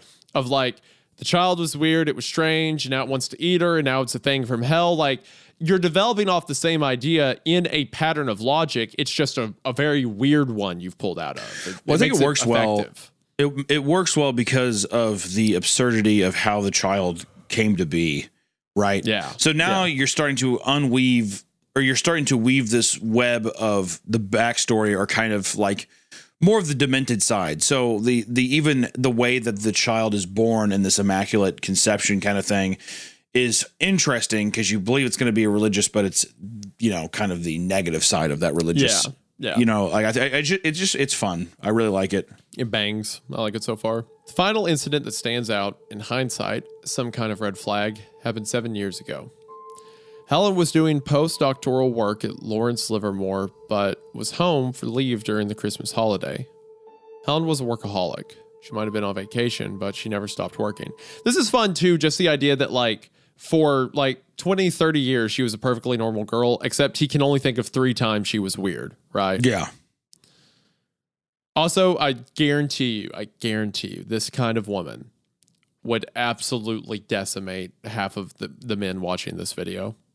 Oh, 100%. Could you imagine an actual demon lady who remembers hell and stuff? Cleaning up shop. People up. Several men in these comments would falter. I fear. El Diablo. Yeah. Oh yeah. Just fall over themselves to give their soul away. Yeah. Oh, absolutely. Not saying I haven't been there before, but I have been picked from the vine, so to speak, as sin. So I'm safe. The Lord I can judge has the rest tested of you. me many times. I can judge you all from the safety of my basket, as you all hang on the vine, willing to be eaten up by the foxes of the field, so to speak. During the time she was home that year, she worked even more intensely than usual. And that's saying a lot. She earned a physics PhD from Caltech in just 3 years. I don't think she worked fewer than 12 hours a day even once during those 3 years. I was happy she was home, but she was so focused on a lab-related problem that it was more like having a cardboard cutout of my daughter visiting me than an actual person. For nearly a week, all my attempts to start a conversation failed. She'd respond with one-syllable answers to my questions and immediately curl back around her notebook. Finally, I asked her what she was working on. She stared at me, blinking for a minute. Her mind slowly descended from the world of high energy physics to the world of normal human interaction. Oh, sure. She handed me her notebook, a hardcover journal with the word record stenciled on the front. Or record, I should say, stenciled on the front. I opened the book to the page she had been writing on. The only way I can describe what I saw there was that it was satanic. A pentagram, an upside-down star inscribed in a circle, filled half the page. The rest was filled with intricately drawn symbols. Strange curving shapes drawn from an alphabet I had never seen. Decorative lines linked the constellations of symbols, lines with loops, curves with arrows, arcs with circles and triangles drawn on top of them. Helen, what is this? Dad, it's math. It looks like you're, I don't know, worshiping the devil. The devil, really? She started laughing. It was the first time I heard her laugh since she arrived 5 days earlier. Lucifer, the Lord of Lies, or is it flies? One of those. I'm not trying to be like, I don't know, Tipper Gore. I'm just saying it looks a little wacko. She laughed so hard she fell out of the chair. She finally recovered and climbed back into it. It's a problem for work. I'm trying to design a thermal stabilization system. These devil words, or whatever you think they are, they're just stochastic tensors. The whole thing is just a huge stochastic differential equational problem. God, I'm too fucking stupid to read this shit. What about this demon summoning thing, the pentagram?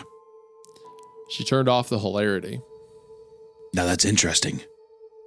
When you do the math, as I've clearly done here, it turns out a star inside of a circle is the epitome shape of Jesus Christ. Inside a circle is the optimum shape of the thermal elements we need to stabilize the... She cut herself off, paused, and chose her neck words carefully. To stabilize the thing that needs stabilizing. That's an interesting idea that demonic images pop up in, because that's the kind of the joke about circuit boards, right? That the circuitry outlining looks like old demonic and angel sigils, like their names printed. So like technology rots forth these forgotten like names and ideas of, you know, spirituality and stuff like that.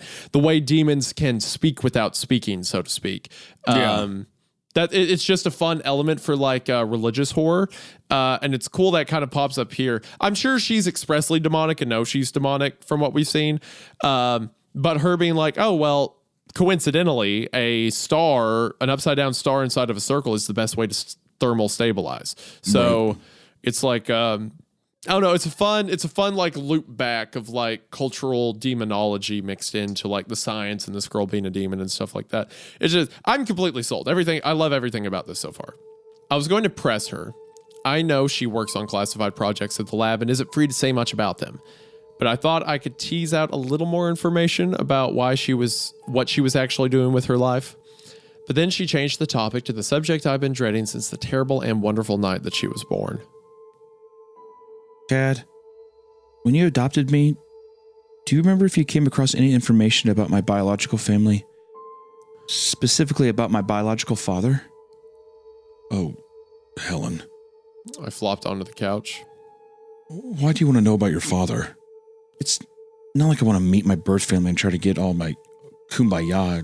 Believe it or not, I have a professional interest in the subject. Helen, nobody knows who your father is. That's what I thought. And she dropped the subject. My daughter, who pursues everything she's ever been interested in with a relentless white-hot intensity, simply drops her questions about her own father. Do you know why? Because she knows her father's the devil. Let's go. Yeah, I'm curious to see where they're going with this. I hardly saw or even talked to Helen after that Christmas. Her visits home became infrequent. We would go 6 months or more between phone calls. Then she died. Damn! She was working on a project for the Army. Not at Livermore, they said. Somewhere else. There was an accident involving a high-energy experiment. She was killed along with 12 other scientists. Their bodies were vaporized. There were no remains. Losing a wife and a daughter is too much for one lifetime. I couldn't work after that. I had to retire. I grieved. I tried to kill myself. God damn. I spent 3 weeks. I spent 3 weeks in an institution. I somehow inched my way back up to something that looks like a functional person. Then the mail started showing up. The Army apparently never stopped sending her paychecks.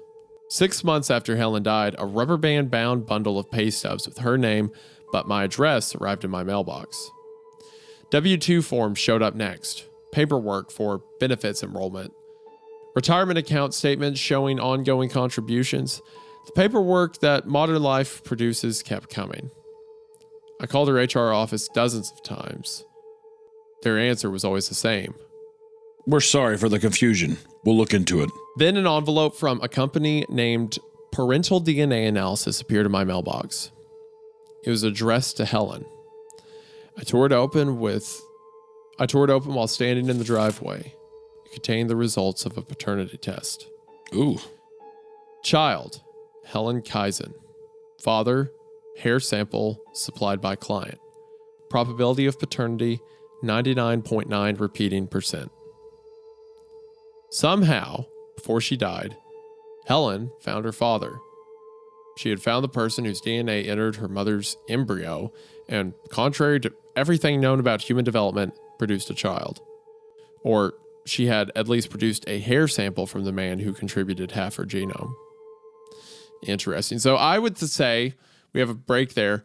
If I would guess, in these high energy experiments that require setting up a pentagram and stuff like that, she did like a demon summoning ritual, right? Yeah, that's what I was assuming as well. Yeah. Yeah, she got hair from the devil. Yeah, that goes so hard. I saw Helen.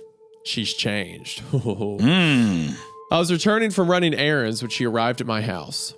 I knew something was happening when I turned into my neighborhood. The streets were full of dogs. What looked to be every neighborhood dog, Labradors, Chihuahuas, and everything in between were running around like crazy. They were barking, growling, crying, jumping, and nipping at the air. Their owners were futilely running after them. I pulled into my driveway. There was a package next to the door. It was addressed to Helen. I lugged the heavy cardboard box into the living room. The package was only the size of a banker's box, but it was as heavy as a box of rocks. I sighed. Why was Helen's death nearly as strange as her birth? I wondered what I would be doing at that moment if the aneurysm hadn't taken my wife 2 decades earlier. Would I be happier? I opened the box. Inside was a steel case. The kind of case you'd use to ship something expensive and fragile. A post-it was stuck to the top of the steel case. On it, someone had written, Dad, open this ASAP. I pulled the steel case out of the cardboard shipping box and thunked it down in the dining room table. I undid the heavy-duty latches and opened it. Inside was a tablet computer. Underneath that was a hard plastic case. Another post-it note was stuck to the tablet screen. Turn me on. I did. It booted into a heavily customized version of the regular operating system and automatically started a messaging app. I typed a message. Hello? I waited a minute. Another minute. Someone finally typed a response. Dad, what is my mother's name? It's crazy. I started to cry. This was probably a joke or a crazily complicated scam, but the thought that maybe I was messaging Helen was too irresistible. I never saw her body. Her paychecks keep showing up in my mailbox. Why couldn't I be talking to her? Helen, where are you? Another long pause. Dad, I know who my father is. I met him. I need to find my mother. I know how I was born. I know you know who my mother is. Tell me her name and I'll tell you where I am. Does that not feel like a trick from the devil or something like that? It does. It's like, Well, I imagine, you know what I mean? Like, I do not believe that's her. I guess what I'm saying. Like, that's my gut reaction. If it is her, well, I'd say it could be her because I think she's been a demon or like, what's the name of the kid from the Omen? Damien. I feel like she could be like an Antichrist figure or something like that. And now she's communicating through hell, effectively. Right. I truly didn't know her mother's name. The infant I performed the cesarean section on was less than half an hour old when I operated. She hadn't even been given a name yet. I don't know your mother's name, Helen. But I know your grandmother's name. Then I typed in the name of the woman who said my daughter was just excess tissue. A minute passed, then 5. Was Helen gone? Open the smaller case. Turn the camera on. I pulled the black plastic case out of the steel box and opened it. Inside was a video camera nestled in a custom-cut foam insert. A sticker on the camera said, LL FLIR calibrated. And the date less than 2 weeks earlier. It was an infrared camera from Lawrence Livermore. I found the power switch and waited for it to come to life. I typed into the tablet. It's on. I stared at the screen without blinking. She finally wrote. I'm in the backyard. I ran through the kitchen and flung open the back door. The yard was empty. I collapsed on the threshold and wept. Whoever I'd been messaging to was not Helen. It was a joke. I heard her growl. The beagle who lived next door was standing by my backyard gate. The dog bared its teeth and snarled at my empty backyard. The dog thought something was there. Whoever I was messaging on the tablet said they were in my backyard. I'm slow sometimes. I realized the camera in my hand was there for a reason. I lifted the camera and scanned it across the yard. Something was there. Something huge. Rendered in the infrared camera's garish shades of yellow, pink, and red was standing directly in front of me. It was too close and too big to see all at once through the camera's narrow field of view.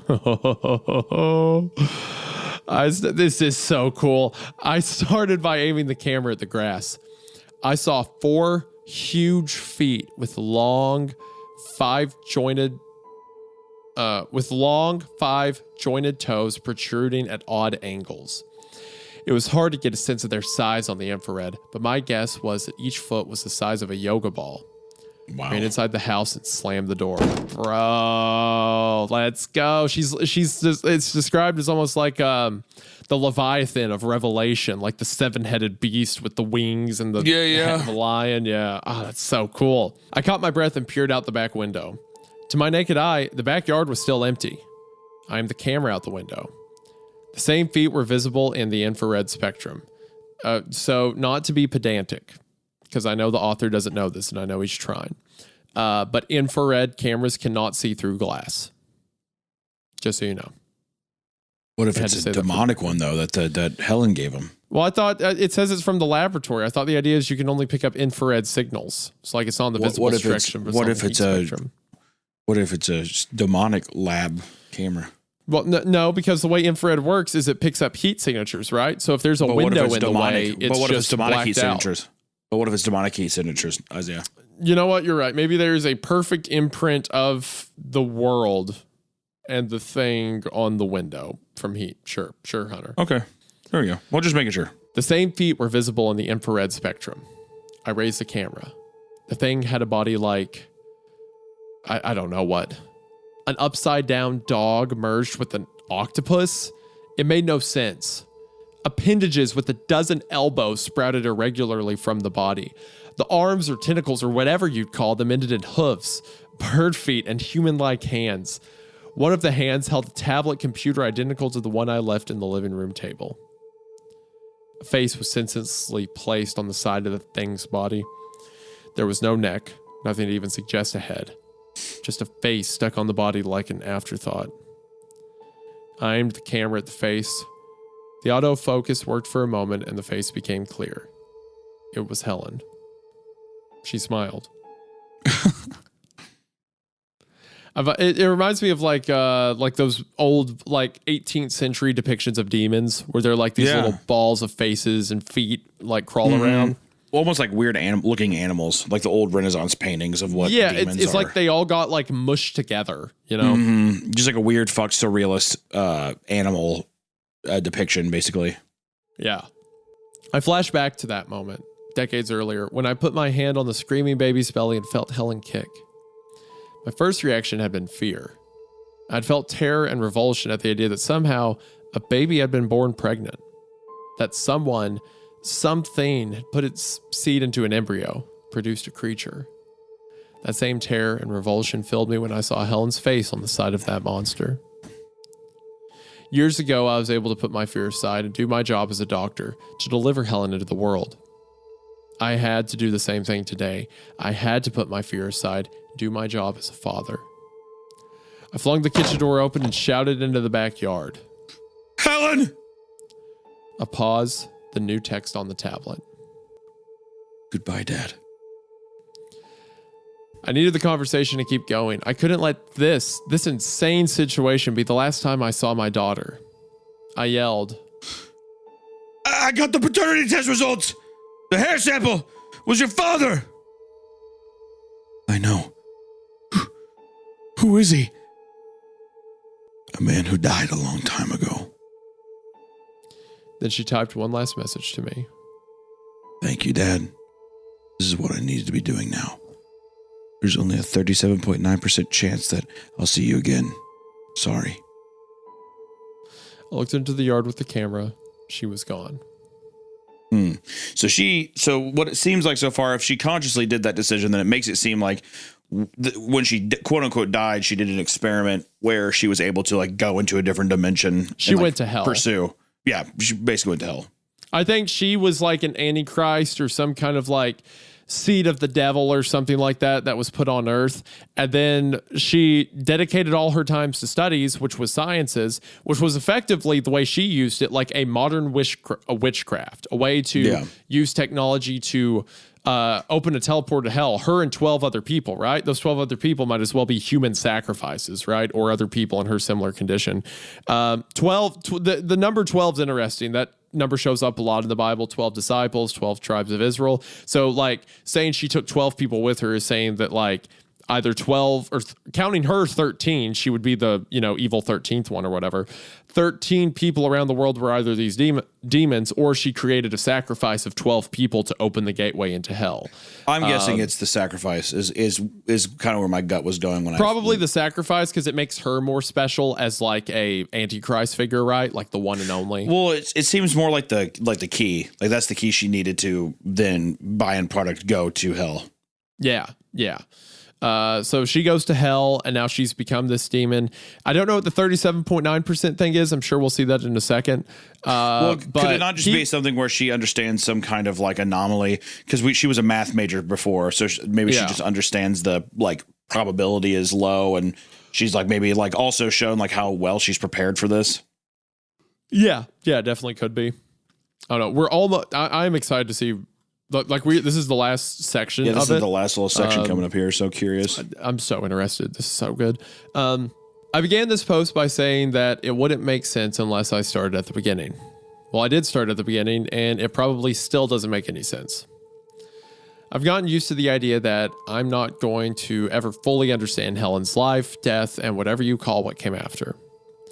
Given the few fragments of information I have, any decision I make about what I should do next is going to be half-baked.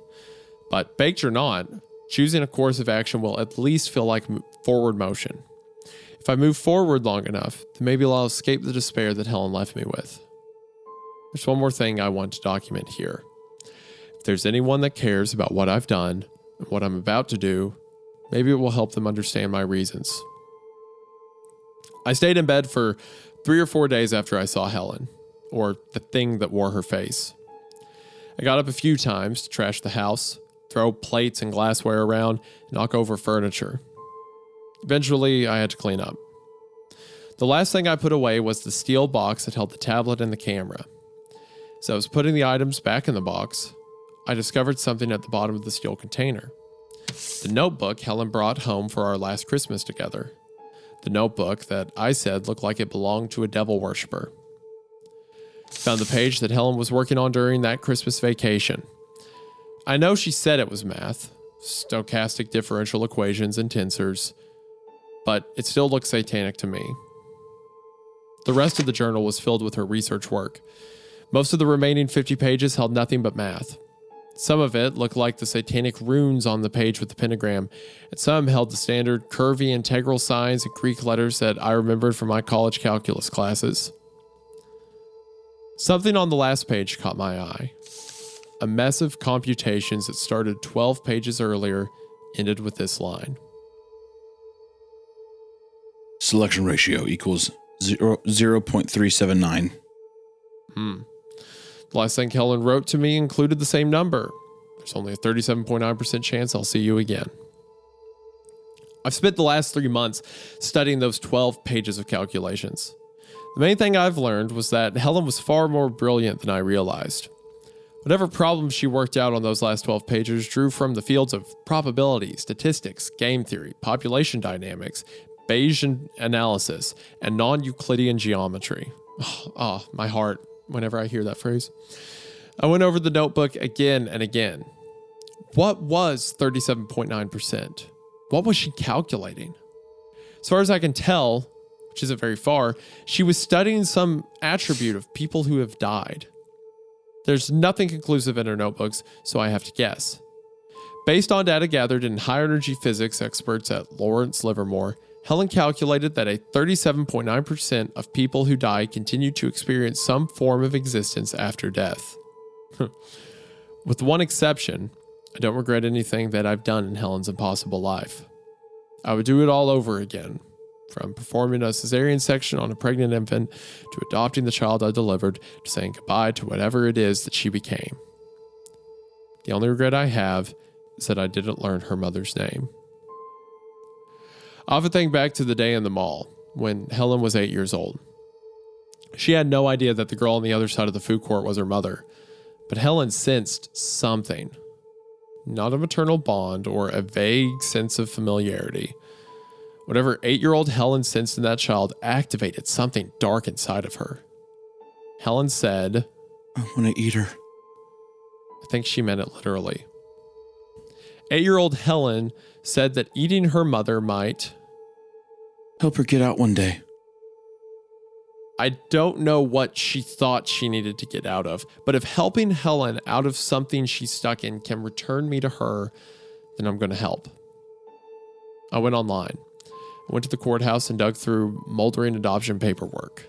I hired a private investigator. I dug into the past and discovered the name of the infant who was my surgical patient on that terrible and wonderful night in 1982. That baby's an adult now. I found her address, her employer, her credit history. I didn't care about HIPAA regulations, privacy agreements, or anything like that. I gathered, bought, and stole all the information I could find about the family that I adopted Helen from. The box that contained the tablet, camera, and her notebook had a return address label on it. A P.O. box in Livermore, California. Put everything I learned about Helen's mother into an envelope and sent it to that P.O. box. One more task remains. A task that has a 37.9% chance of success. I need to see my daughter again. I need to exist in a universe where she also exists. I've decided to kill myself. It wasn't an easy decision. It was based on imperfect information and guesswork about Helen's research. But death feels like forward motion. Motion towards an existence where I can be with my daughter. Posting this strange memoir is my final living act. I have no family left to say goodbye to. My close friendships withered decades ago. Perhaps the information I've written here will be useful to investigators or to people related to the woman who referred to my daughter as excess tissue. Hopefully the information I sent to the P.O. box will make its way to Helen. She will finally eat the woman who shares her birthday. Goodbye. If my daughter's calculations are correct, my plan succeeds, there's a 37.9% chance I'll meet you one day. I love how he ends his stories. Yeah. Always like just a nice little cherry on top. It's just like a little ding. Yeah. That one was great too. I like the religious aspect that ties in with just the science nature of it as well. Like it'd be interesting to if this was like a longer story, because once again, this one was pretty tight, like pretty short, but it's very effective. Like that hits pretty hard. I mean, like going through, it would have been nice to, really live with these characters a little bit longer. Cause I really, in terms of like actual character building, I really enjoyed the dynamic of the dad here. It's such a brutal place too, to be like, well, my daughter's the devil, but I have to kill myself to go see her. Like the sort of desperation of that. It's very violent. Yeah. The conclusion to that is so harrowing in a weird way. It's kind of like a psychotic break in a weird way. You can't tell if this guy is really rationally there, and he's kind of making conclusions about her work and all that kind of stuff. Not to say that he's wrong, but I'm just saying you could read it in a way where this man's just like, well, I'm going to kill myself and see my daughter. I can see that being, I don't know. I could also see that just being someone who's just emotionally distraught, and that's their kind of emotional reaction in response to that thing. But really enjoyed it. Really enjoyed it. Just like this author, Peter, right? Yeah. Peter. Something dark. Let me make sure I got this right. David Peter Cross, I think. Let me look. David Peter Cross. Where's I clicked on it about a second ago. Why am I stupid? Peter Frost David. Peter Frost David. Peter Frost David, I really enjoy the commitment to the initial idea, starting with a very absurdist hook and then really kind of like rationalizing it in a fun way while not deviating and trying to give it too much grounded realism. Like I think the rationale isn't necessarily something that's like, it's rational in the sense of it makes sense in terms of reality, but more so it rationalizes it in the story with having characters interact and like continuously reaffirm the hook of the story. Like the guy basically adopting a keychain sized baby. She gets raised and like then introducing these new kind of weird, absurdist things, but never revealing its hand too much. Kind of just like it in a way, it becomes an answer to why to her abrupt, pregnancy and delivery of this baby, but it doesn't fully say this is the answer. It kind of just dangles a carrot in front of your face and leads you down this little this trail, which is just a lot of fun. I really enjoyed both of these stories from him. It goes really hard. What do you think that means that like Helen has to eat her mother to get out? What do you think that means? Well, there's a couple things. One, I didn't know because the whole thing she says, I saw it one day. It's not like it's happened yet, but I've seen it happen. Mm-hmm. So my whole thing is, does she have to quote unquote eat? I'm guessing either possess or kill her mother to return from hell is what I'm wondering. Is if that's what that means. There's a lot of, especially with biblical and demon shit. There's a lot of stuff about like devouring or consuming, and I think that's always open for interpretation. So whenever she says I need to eat this person, is it an actual,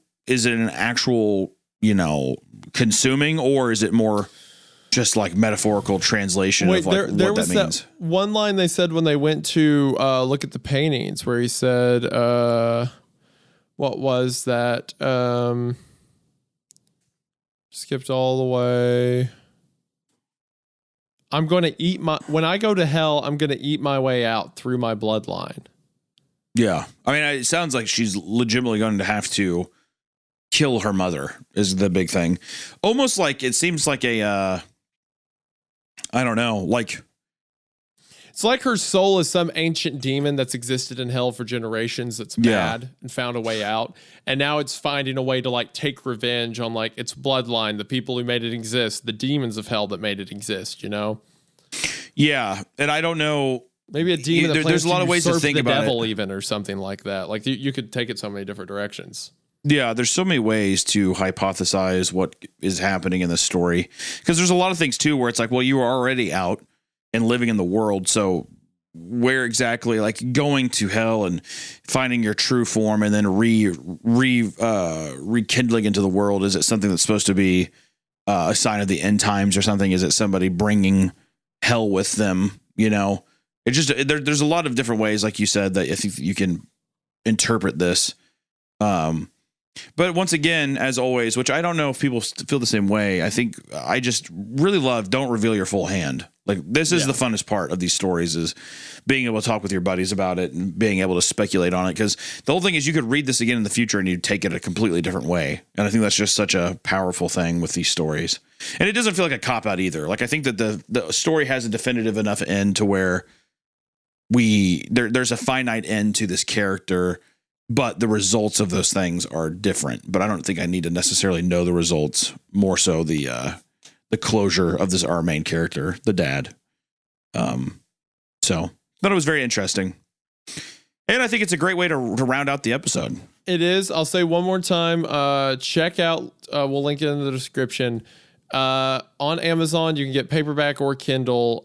Second Death, Do Not Speak the Names of the Dead, Do Not Pray is the full title of it by Peter Frost David. Brutal. It seems to somehow link together the story we just read about the daughter as well as the Glenmont Metro story. Because there's another story, a 3-parter called My Patient has spent 8 million years under a bench in the Glenmont Metro. That story seems to combine the elements from both, and then the Second Death is like a full novel about it. Interesting. So check out the Second Death if you're interested in seeing this story continue further. We certainly enjoyed it, and he seems to be a great author, so show some love. Yeah, no, seriously, go pick up a book, give the guy some love. Be sure to get a physical copy of these books as well. You never know what might happen where these things just disappear one day. So I am always I always recommend getting physical copies of anything that we read if you enjoy it. You just never know. Mm-hmm. Yeah.